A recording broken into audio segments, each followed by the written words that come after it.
আমাদের সংগঠনের নাম হচ্ছে বাংলাদেশ শ্রমিক কল্যাণ ফেডারেশন। আমি বরিশাল মহানগরের সভাপতি।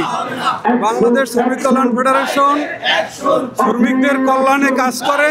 শ্রমিকদের যে কোনো সমস্যায় তারা শ্রমিকদের পাশে থাকে।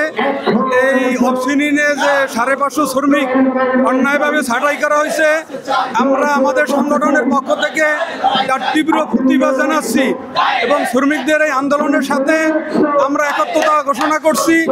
এই আন্দোলন চলবে এবং এই আন্দোলন ইনশাল্লাহ বিজয় হবে এবং যে ধরনের সহযোগিতা দরকার আমরা করব, এই প্রতিশ্রুতি আমরা দিচ্ছি। আমি বাংলাদেশ শ্রমিক কল্যাণ ফেডারেশনের মহানগর সভাপতি। আমরা এসেছি অফসোস স্যালাইনের যে 500 শ্রমিক ছাঁটাই করেছে তার প্রতিবাদ জানাতে। যেখানে বাংলাদেশে এখন বৈষম্য বিরোধী আন্দোলনের পর কোনো বৈষম্য নাই, সেখানে আমরা দেখতে পাচ্ছি কোনো বিনা নোটিশে শ্রমিকদেরকে ছাঁটাই করেছে। আমরা তীব্র নিন্দা প্রতিবাদ জানাই। আমরা আশা করি তাদের শুভবুদ্ধির উদয় হবে, তারা শ্রমিকদেরকে আবার কাজে ফিরিয়ে নেবে।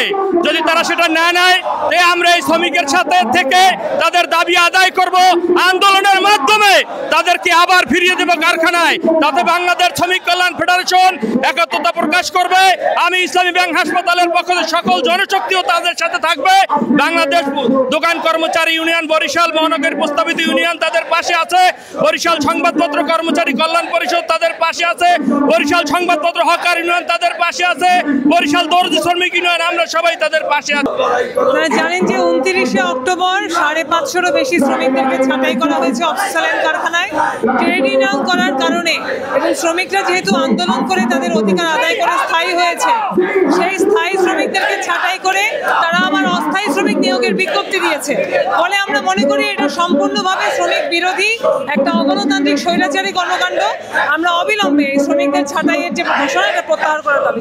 কারখানায় কর্মবিরতির মতো কর্মসূচিও আসতে পারে এবং ঢাকা বরিশাল যে মহাসড়ক, সেই মহাসড়ক অবরোধের মতো কর্মসূচিও আসতে পারে।